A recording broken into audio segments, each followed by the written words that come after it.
vocês. Hoje eu vou estar retornando a leitura daquele livro que a gente começou. Hoje é a parte 2 e eu vou fazer com uma voz suave, menos sussurros, pra ver se fica legal, tá bom? Pra gente ver se fica um pouco também. Então vamos continuar da onde a gente parou aqui.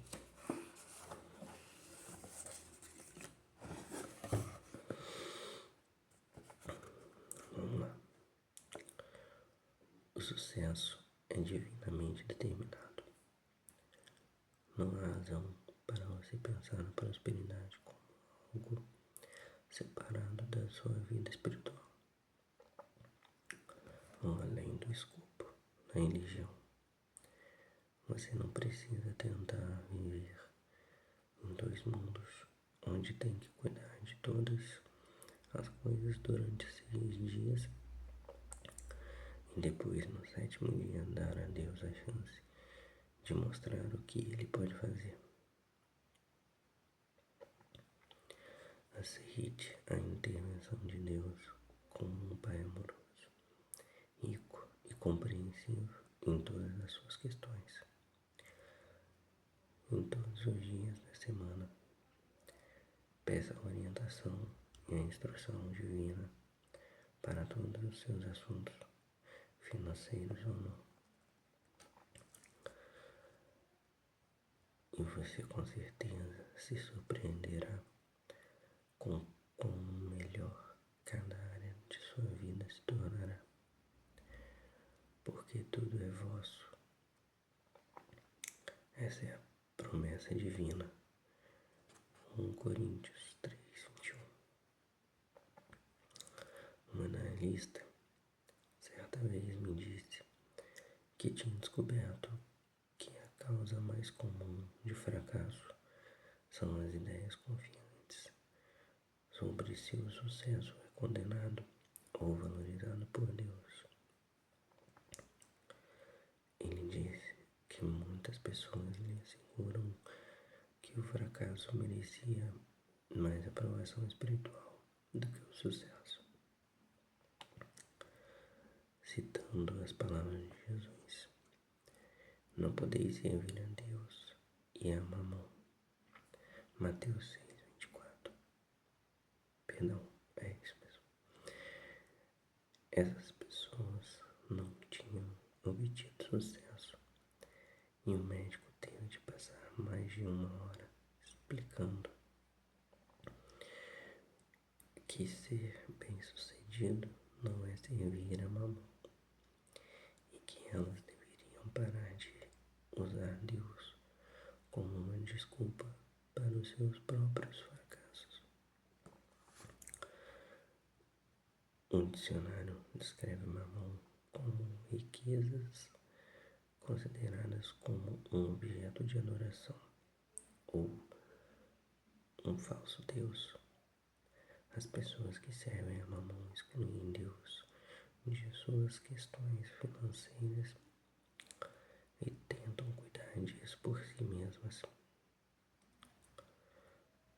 Quando você percebe que Deus quer que você seja próspero e que Ele, como o Criador deste rico universo, é de fato a fonte de sua prosperidade, então você não está adorando Mamon. Você não está transformando a prosperidade em um falso Deus, mas reclamando a sua herança próspera da fonte de todas as suas bênçãos.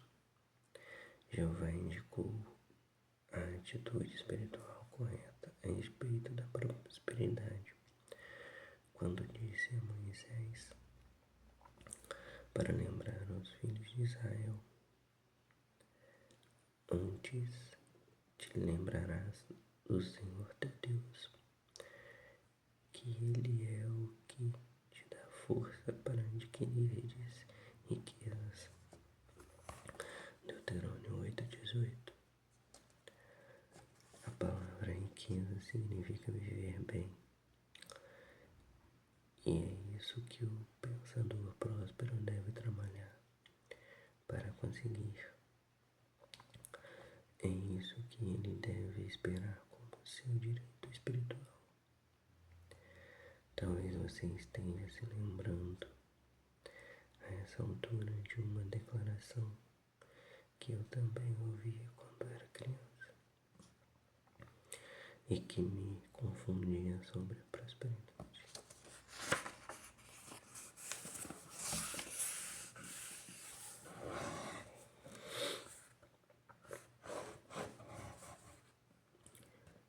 Ser uma bênção espiritual, as pessoas costumavam dizer: eu sou pobre, mas eu sou um bom cristão. Mesmo que eu venha de uma família que tem gerado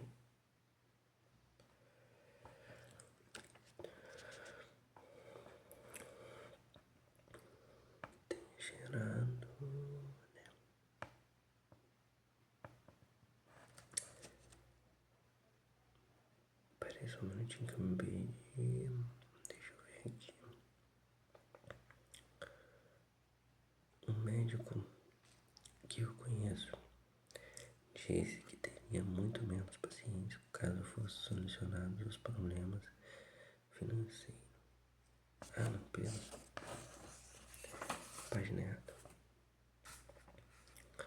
Peraí. Ah, tá. Aqui, ó. Mesmo que eu venha de uma família que tenha gerado ministros, eu sempre estremeci ao ouvir isso. Minha relação imediata era porque os cristãos de qualquer outro grupo têm que ser pobres. Deus não é pobre, Ele é um Pai amoroso. Aquela afirmação também me fazia pensar que os ricos estavam mais fadados ao inferno. De algum modo, eu não conseguia entender por que as pessoas ricas também tinham de ir para o inferno apenas porque eram prósperas. Parecia muito inconsistente para mim. A Bíblia é um livro sobre a prosperidade.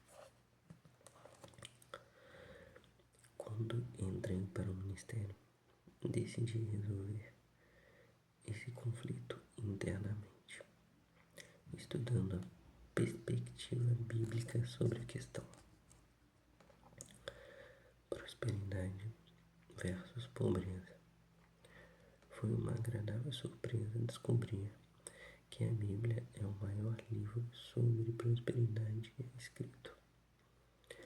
A Bíblia mostra de forma bastante clara que você não agrada a Deus. Está estabelecendo a carência ou a limitação em sua vida, assim como não agrada a si mesmo. O primeiro capítulo descreve o rico universo criado para o homem. E o último livro da Bíblia, descreve o céu em ricos termos. Muitos dos grandes homens bíblicos não nasceram prósperos, mas prosperaram e tiveram acesso a riquezas. Sempre que a necessidade surgia, entre esses homens estavam Abraão, Jacó, José, Moisés, Davi, Salomão, Isaías, Jeremias, Neemias, Elias e Eliseu, do Antigo Testamento, e Jesus e Paulo, do Novo Testamento. A vida e os sentimentos de Jesus, a vida e os ensinamentos de Jesus são uma evidência clara da sua compreensão das leis da prosperidade. Quando bebê recebeu ricos presentes criados pelos reis magos. Embora Jesus tenha sido descrito como pobre, sem lugar para encostar a sua cabeça, ele tinha uma casa com seus pais em Nazaré e foi muito bem recebido em casas por toda a Palestina, tanto de ricos quanto de pobres. Seu primeiro milagre produziu uma rica dádiva para seu anfitrião. Em uma festa de casamento, o melhor vinho. Ele usou 3 leis da prosperidade, sem hesitação, para alimentar milhares de pessoas em um local deserto. Sua parábola do filho pródigo contém uma bela lição sobre a prosperidade. Quando Jesus declarou: "Bem-aventurado os pobres de espírito, porque deles é o reino dos céus", Mateus 5:3, não estava se referindo aos que vivem na pobreza. A expressão pobre de espírito significa aqueles que são humildes e receptivos e não orgulhosos e presunçosos. Quando um homem rico veio a Jesus perguntar sobre a vida eterna, lemos: "E Jesus, olhando para ele, o amou." Marcos 10:21.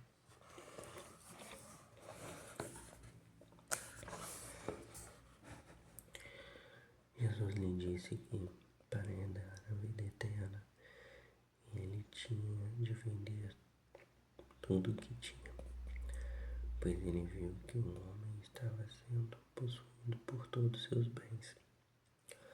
Uma vez, em vez de controlá-los, mais tarde Jesus comentou com compaixão: "Filhos, quão difícil é para os que confiam nas riquezas entrar no reino de Deus."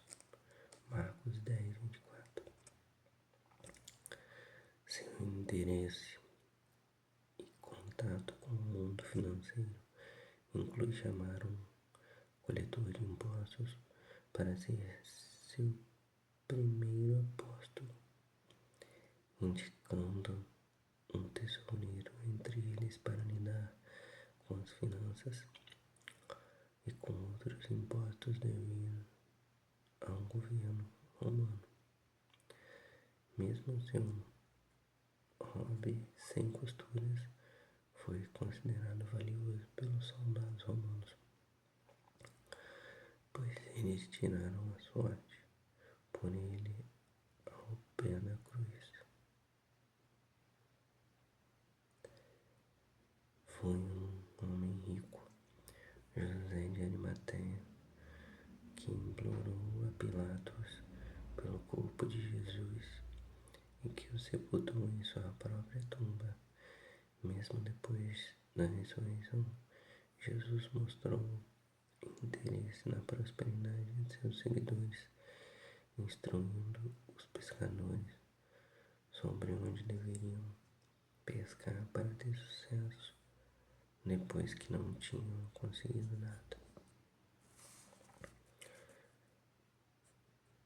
Porque a pobreza não é espiritual.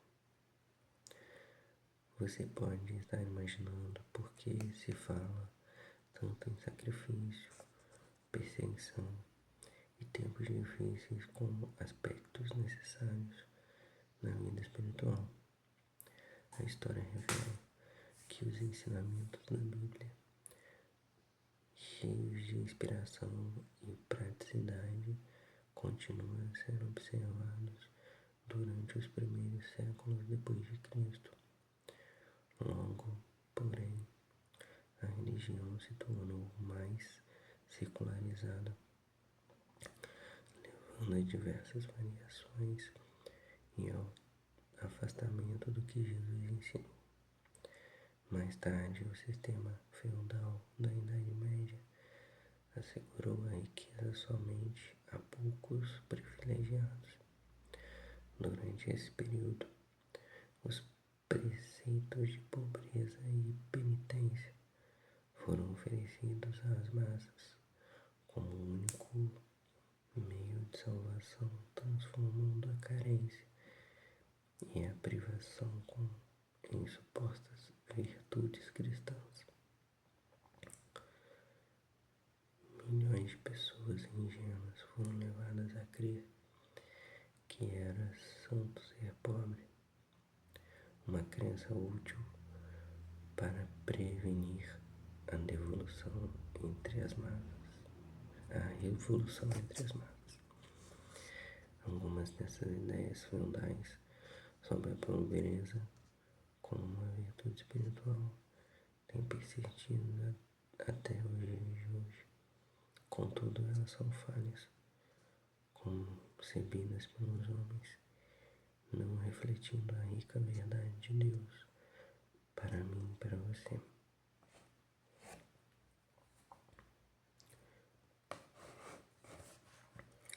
Portanto, não peça mais desculpas a você mesmo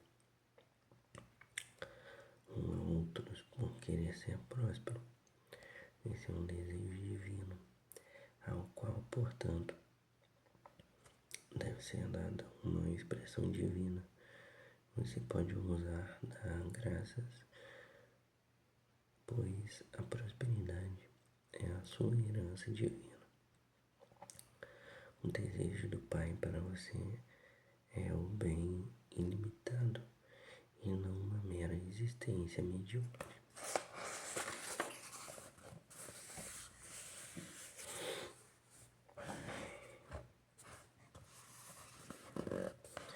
Atitudes corretas podem pagar suas contas.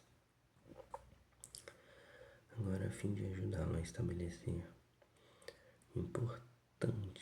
a importantíssima atitude próspera, admitindo que Deus é a fonte de toda a provisão do homem, como um criador desse rico universo, e que o desejo de Deus para você é, portanto, a riqueza do universo. Sugiro que você parafraseie as palavras que Jeová disse a Moisés: antes te lembrarás do Senhor teu Deus, que Ele é o que te dá força para adquirir riquezas. Deuteronômio 8:18.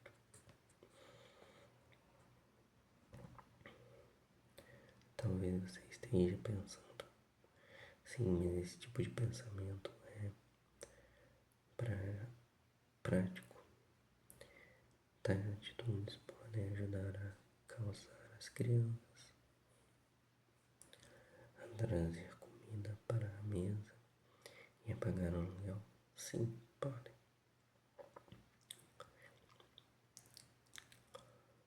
Certa vez conversei com um jovem que parecia ter tudo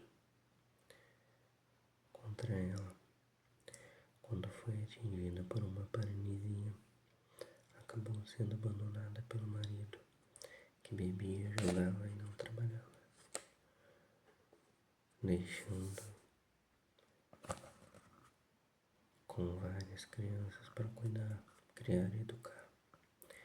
Embora ela tivesse um teto sobre a cabeça, esse estava hipotecado. Embora o marido dela tivesse sido intimado pelo tribunal a pagar pensão, um pequeno valor mensal para o sustento das crianças, isso não era suficiente para suas necessidades.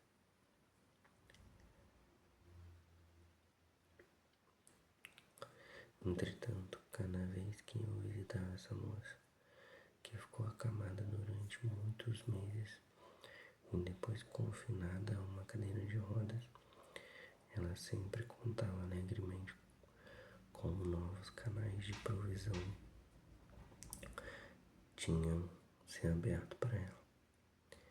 Em uma visita, ela disse que havia recebido comida enlatada suficiente para vários meses e que tinha aparecido o dinheiro necessário para as roupas das crianças, vindo de alguns parentes distantes de outro estado. Disse também que suas despesas médicas foram pagas por um amigo que estava no exterior e que, de fato, cada uma das suas necessidades financeiras estava sendo provida. Ela havia ganhado tinta para a parte externa da casa e que um vizinho estava atarefado pintando.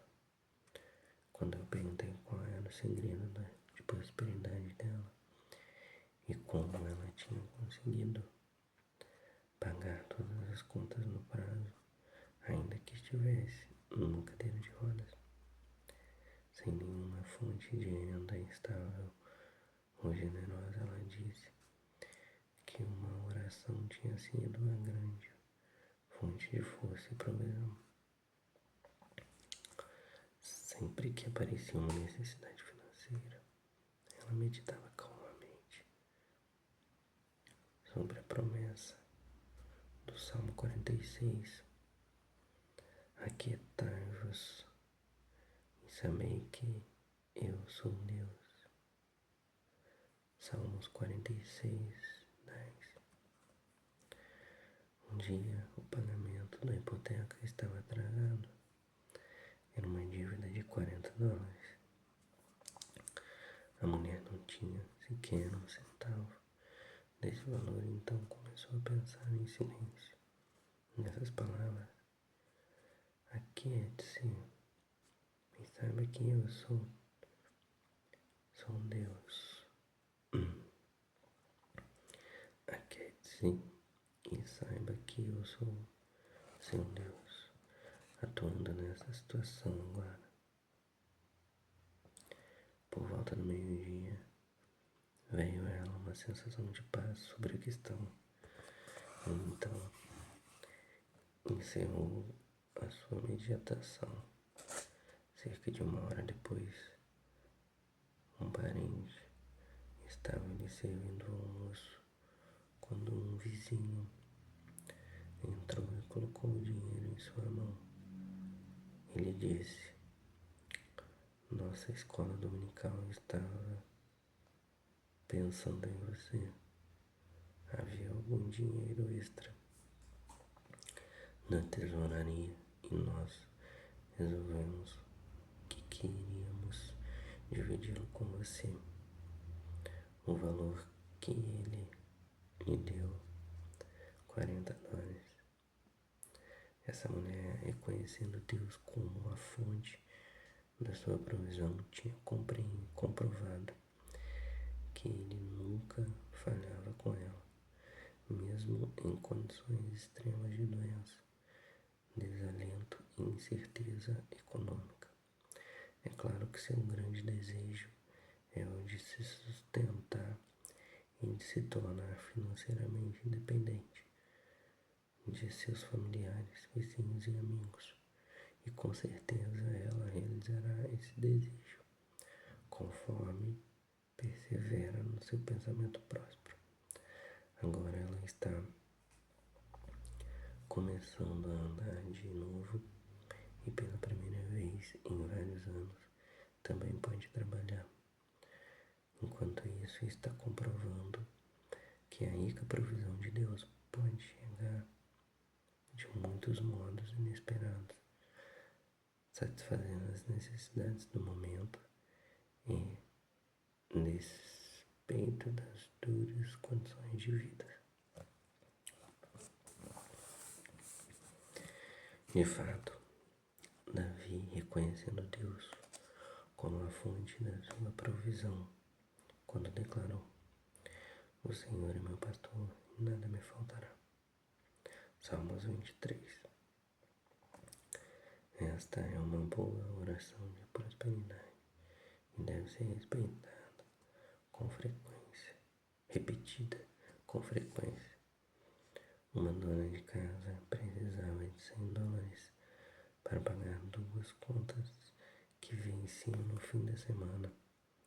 No começo da semana, sempre que o medo tentava assustá-la sobre como iria pagar estas contas, ela afirmava e reafirmava ao Senhor: meu pastor, e nada me faltará.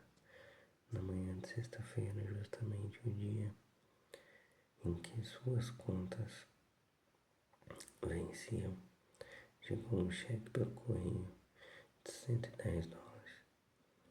O cheque era de uma empresa em que seu marido havia trabalhado por vários anos. Eles escreveram uma carta dizendo que tinham acabado de descobrir que deviam este valor ao marido dela e que estavam enviando um montante para saldar a dívida. Um executivo com uma grande família já estava sem dinheiro e ainda faltava uma semana para o dia do seu pagamento. Os suprimentos estavam acabando. Na sexta-feira, um dia antes do que a família reservava para as compras, ele e a esposa concordaram em pedir ajuda e orientação de Deus. Eles o fizeram afirmando: a nossa capacidade vem de Deus. 2 Coríntios 3:5. No sábado de manhã chegou à casa da família um cheque do governo, um cheque de $150 de restituição de imposto de renda. O valor cobria satisfatoriamente suas necessidades até o dia do pagamento. Uma vendedora que tinha tido muitas despesas e cujas vendas tinham decaído, decidiu enxergar Deus como fonte da sua provisão, afirmando para si uma oração do Pai Nosso: o pão nosso de cada dia nos dai hoje. Foi uma mudança vertiginosa. Suas vendas aumentaram exponencialmente e começaram a entrar pagamentos de comissão além do seu salário. Os vizinhos lhe trouxeram refeições prontas como sinal da estima que tinham por ela. E ela também recebeu de um amigo vários itens adoráveis de vestuário.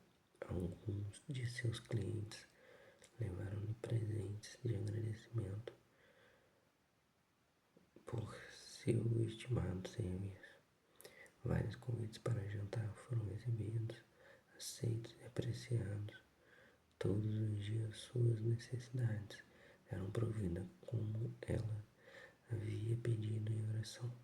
O pão nosso de cada dia apareceu das maneiras mais satisfatórias. Bom, galerinha, eu vou ficando por aqui. Espero que vocês tenham gostado. Se puder deixar um like, fazer um comentário no vídeo, eu agradeço. Desde já. Bom dia, boa tarde, boa noite, bom relaxamento e bom descanso. Até a próxima.